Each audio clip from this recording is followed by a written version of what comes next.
اچھا آگے، جو شخص موت انبیاء کو خصوصاً خاتم الانبیاء کی موت دنیاوی کو نہ مانے اور آیات و احادیث موت کی تعویل کرے، اس کا کیا حکم ہے؟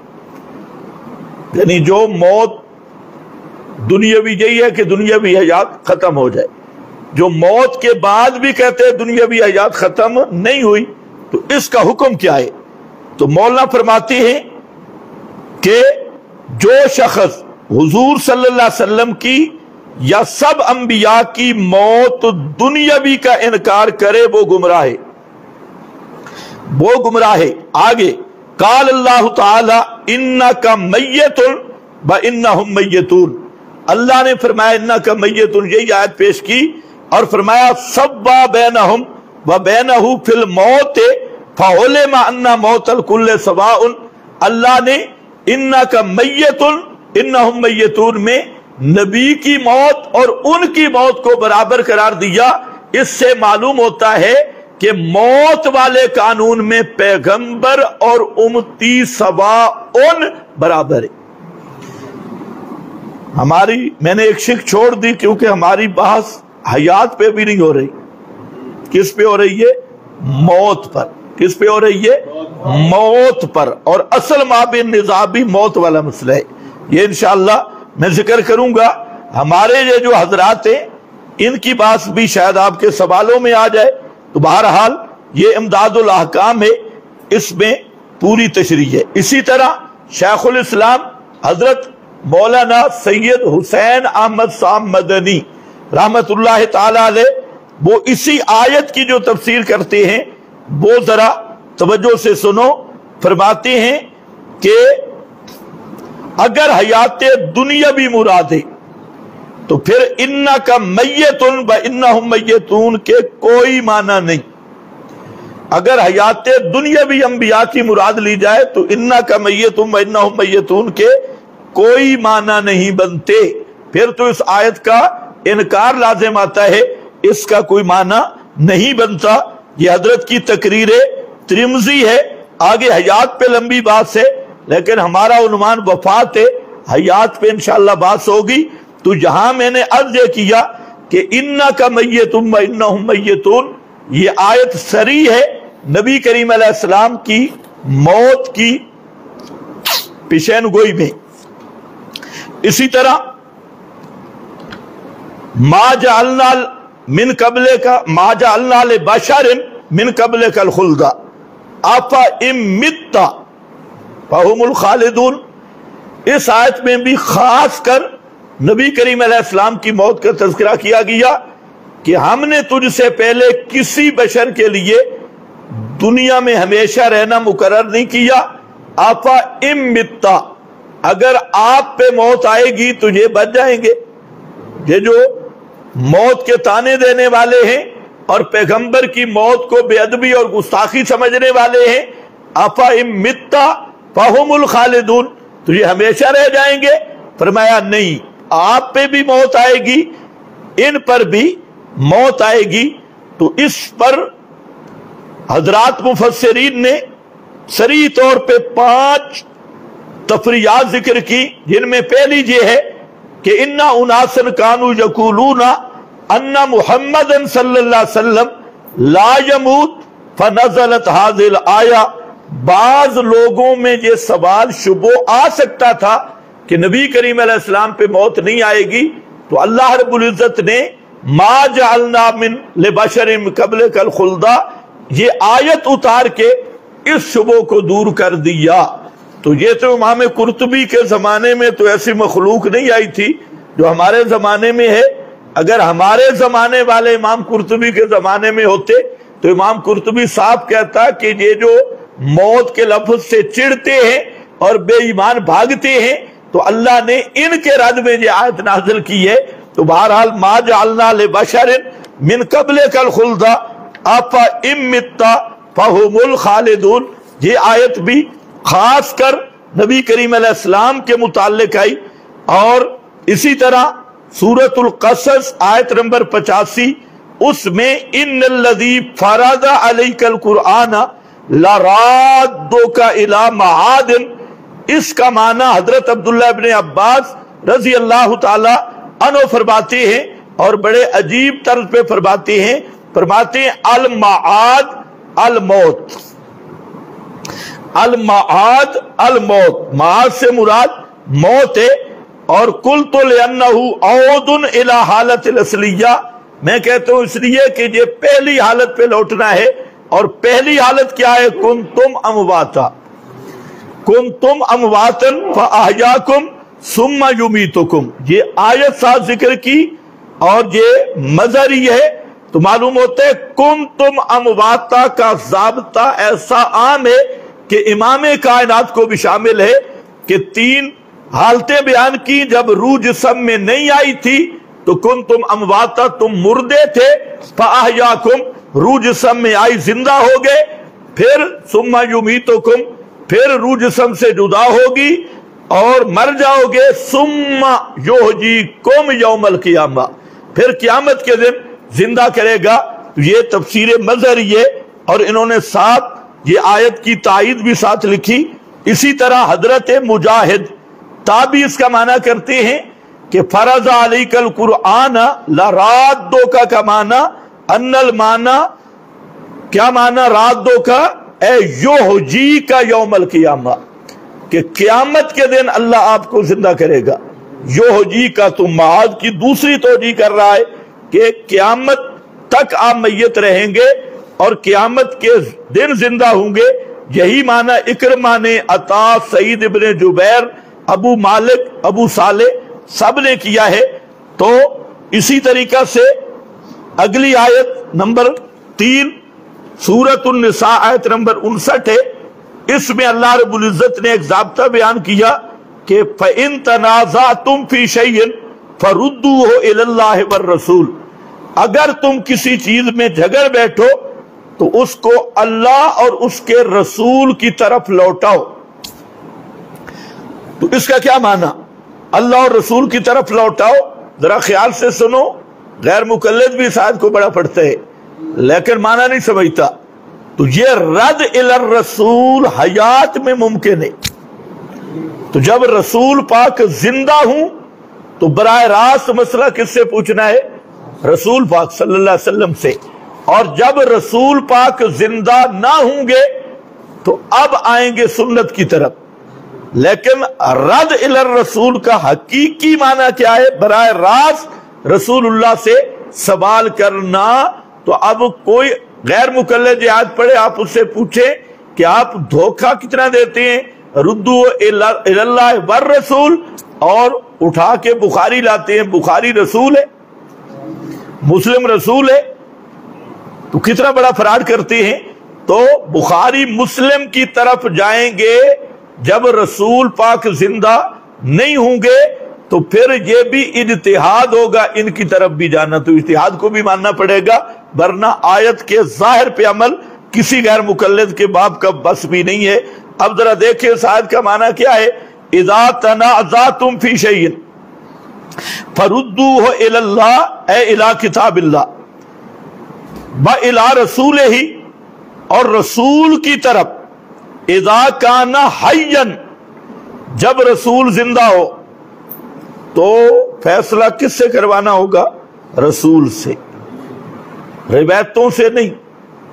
اب للڑ برادری سے بھی پوچھ لو، اگر رسول پاک زندہ ہے تو فیصلہ بھی کس سے کروانا ہوگا؟ ہاں، حیات دنیا بھی ہے تو پھر رسول سے فیصلہ کروانا ہوگا۔ اذا کان حیا، جب زندہ ہو، اور فلما مات فإلی سنتہ، پس جب رسول پاک پہ موت آ گئی تو اب آپ کی سنت سے فیصلہ کروایا جائے گا۔ لیکن رسول پاک زندہ ہوں تو براہ راست فیصلہ رسول اللہ صلی اللہ علیہ وسلم سے کرانا ہوگا۔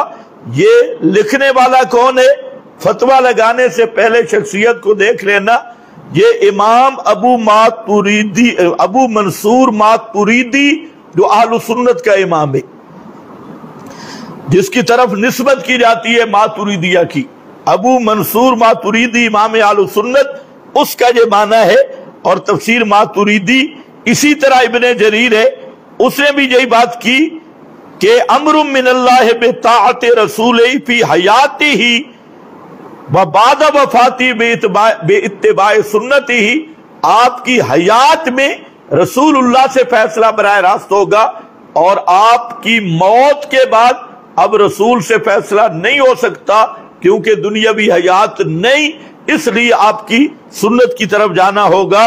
اسی طرح ابن عطیہ نے، سمرقندی نے یہی بات کی، اور زاد المسیر علامہ ابن جوزی رحمہ اللہ نے تو یا خطرناک جملہ لکھا، طاعت الرسول فی حیاتہ بعد مماتہ اتباع سنتہ، رسول کی ممات کے بعد آپ کی سنت کی اتباع، یہ رد الی الرسول ہے، یہ زاد المسیر ہے۔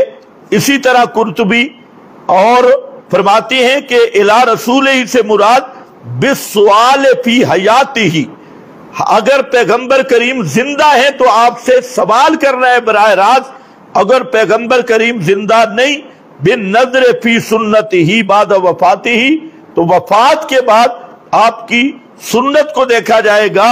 آگے ذرا جملہ سننا، ھذا قول مجاہد والعامش وقتادہ ھو الصحیح ومن لم یرا ھذا اختل ایمانہ، جس نے یہ تسلیم نہ کیا تو اس کا ایمان مختل ہے، یعنی وہ پکا بے ایمان ہے۔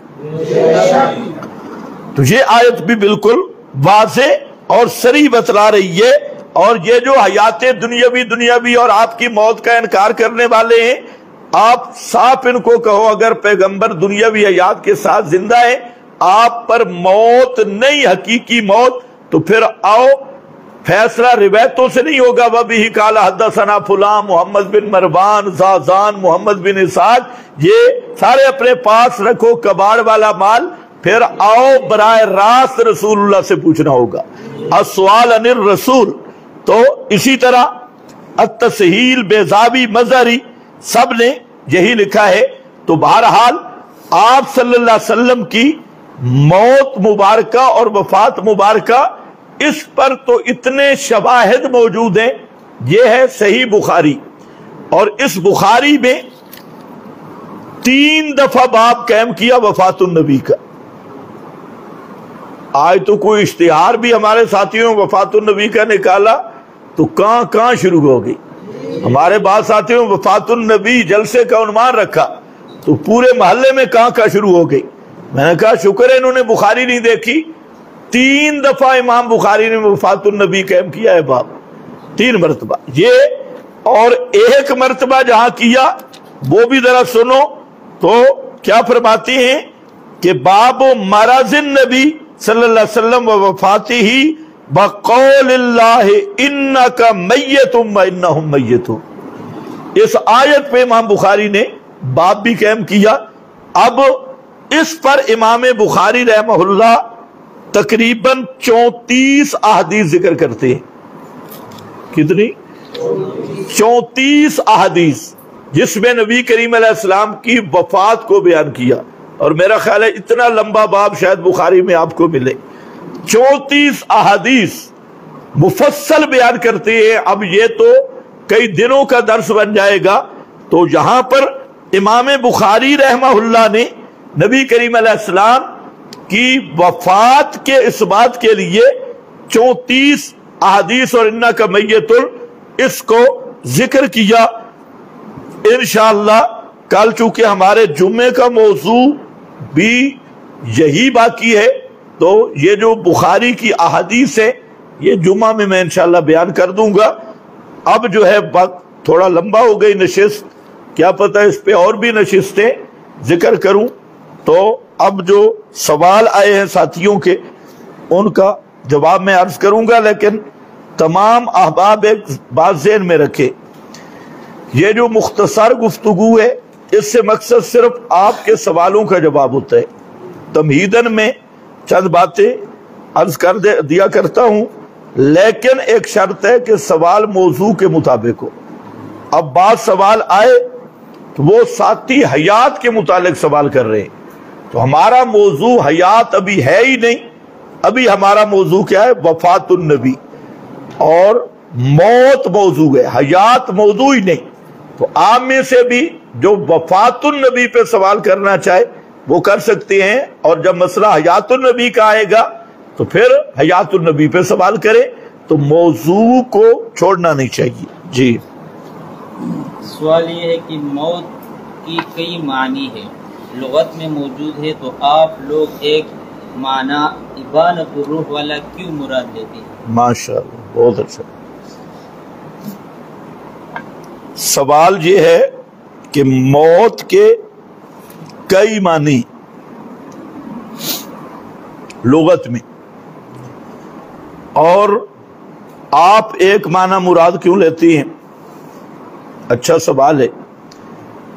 تو گزارش یہ ہے کہ لغت میں کون سا لفظ ہے جس کے بہت معنی نہ ہوں؟ لفظ صلاۃ کے بھی تو لغت میں بہت معنی، لفظ حج زکوٰۃ کے بھی لغت میں کئی معنی، تو کون سا لفظ ہے جس میں لغوی معنی اس میں تعدد نہیں؟ ایک بات۔ دوسری بات یہ سمجھے کہ ہم کس موت کی بات کر رہے ہیں؟ موت عرفی کی۔ موت عرفی کا ایک ہی معنی اہل لغت نے کی ہے، اور صرف اہل لغت کی بات بھی نہیں، میں نے عرض کیا لغات القرآن، قرآن پاک کی جو لغت ہے، مفردات امام راغب ہے یا مفسرین حضرات اہل لغت ہے، تو سب کے سب نے موت کا معنی روح کی جسم سے مفارقت کیا جو موت عرفی ہے۔ باقی جو اس کے علاوہ لفظ موت ہے، زمین مردہ تھی ہم نے زندہ کیا، فلاں تھا، تو یہ سارے اپنے قرائن اور سیاق کے مطابق مانے۔ ہم انسانی موت کی بات کر رہے ہیں اور موت عرفی کی بات کر رہے ہیں۔ موت عرفی کا ایک ہی معنی مفسرین، محدثین اور اصحاب لغت نے کیا ہے، اور ہمارا مقصد بھی یہی ہے۔ مثال کے طور پہ جہاں لفظ موت کا آیا، یہ ہمارے دوست کہا بھی کرتے ہیں، شاید سوالوں میں بھی آ گیا ہو، کہ موت کا کیا ہوتا ہے؟ ذائقہ ہوتا ہے، اور ذائقہ لگایا اور ختم، کل نفس ذائقۃ الموت۔ تو یہ عموماً دھوکہ دیتے ہیں کہ موت نہیں آتی، صرف ذائقہ چکھنا ہوتا ہے۔ پھر ساتھ یہ بھی کہتے ہیں کہ عورت ہو اور خامند سخت ہو اور روزے دار ہو تو وہ سالن کا ذائقہ چکھے تو روزہ نہیں ٹوٹتا، لہذا موت کا ذائقہ۔ تو یہ بھی ایک دھوکہ دیتی ہیں۔ تحریب میں تجھے علماء بنو قریظہ سے بھی 10 قدم آگے ہیں اور اللہ کا خوف بھی نہیں ہے۔ تو اگر کوئی ان سے پوچھے ذُق، قیامت کے دن اللہ فرمائیں گے ذُق انکا انت العزیز، کیا مطلب؟ جہنم کا یوں کر کے ذائقہ چکھ، فذوقوا العذاب، عذاب بار بیٹھ کے تو یوں انگلی لگا کے یوں کر، تو ذائقہ ہر چیز کو اس کی شان کے مطابق ہے۔ اب یہاں دیکھو کل نفس ذائقۃ الموت، علامہ بیضاوی لکھتے ہیں کہ ذائقۃ مرارۃ مفارقتھا جسدھا، موت کا ذائقہ ہے روح کا جسم سے بالکلیہ جدا ہو جانا، یہ ہے موت کا ذائقہ۔ اسی طرح فرماتے ہیں یہ ابو سعود جو سلطنت عثمانیہ کا چیف جسٹس بھی تھا، قاضی القضات، وہ فرماتے ہیں کل نفس ذائقۃ الموت، یہ بھی وہی ہے ذائقۃ مرارۃ مفارقتھا جسدھا۔ ذائقہ موت کا مطلب ہے روح کا جسم سے بالکلیہ جدا ہو جانا۔ اسی طرح روح البیان، یہ ان حضرات کی پسندیدہ تفسیر، اس نے بھی لکھا ابانۃ الروح عن الجسد، اسی کل نفس ذائقۃ الموت کا اسی طرح سب مفسرین حضرات نے یہی معنی کیا۔ تو عرض میں یہ کر رہا ہوں کہ کوئی لفظ بھی ہے اس میں لغت میں معنی متعدد ملیں گے، لیکن اس کا یہ سمجھنا ضروری ہے کہ جہاں کون سا معنی مراد ہے۔ ہم کس کی بات کر رہے ہیں؟ موت عرفی کی۔ تو انسان کے لیے موت عرفی کا ایک ہی معنی سب نے کیا ہے، وہ ابانۃ الروح ہے، انفقاق اور انقطاع تعلق روح ہے، اس کے ساتھ کوئی دوسرا معنی نہیں ہے۔ جی دوسرا سوال یہ ہے کہ انک میت و انہم میتون، نبی کریم صلی اللہ علیہ وسلم کی موت کو الگ ذکر کیا اور امتیوں کو موت کو الگ، اس سے معلوم ہوا کہ نبی کریم صلی اللہ علیہ وسلم کی موت اور ہے اور امتی کی موت اور ہے۔ ماشاءاللہ، یہ مشہور سوال ہے اور اکثر دھوکے باز یہ دھوکہ دیتے ہیں، لیکن بزدل دھوکے باز ہے۔ تو ہمارا سوال ہے کہ آپ ذرا متعین کریں کہ نبی کی موت اور ہے، امتیوں کی موت اور ہے، یہ اور کون سی ہے؟ اگر جرأت ہے تو اس کو بیان کریں۔ اب ذرا سمجھو یہ کیا کہہ رہا ہے، اور ہے، اس اور ہے کو کبھی بیان نہیں کرے گا۔ وہ اور ہے جس نے لکھا ہے اس نے یہ لکھا کہ امتی کی موت سے روح بدن سے جدا ہو جاتی ہے، اور نبی کی موت ہو تو روح نکلتی نہیں، اندر حبس ہو جاتا ہے۔ تو ہم کہتے ہیں ذرا یہی معنی بیان کرنا تاکہ تیرا بھی حبس ہو جائے، تیرا خود سانس کا حبس ہو جائے۔ تو یہ اتنے تک دھوکہ دے، نبی کی موت اور ہے، امتی کی موت اور ہے۔ تو ہم کہتے ہیں بزدل نہ بن، دلیر بن، بتا اور ہے کیا مطلب؟ تو جس بابے نے لکھا ہے اور ہے، اور جس نے شروع کیا تو اس نے کیا کہا اور ہے؟ کہ امتیوں کی موت کا مطلب ان کی ارواح بدن سے جدا ہو جاتی ہے، اور نبی کریم اور انبیاء کی ارواح بدن سے نکلتی نہیں بلکہ دل میں بند ہو جاتی ہیں۔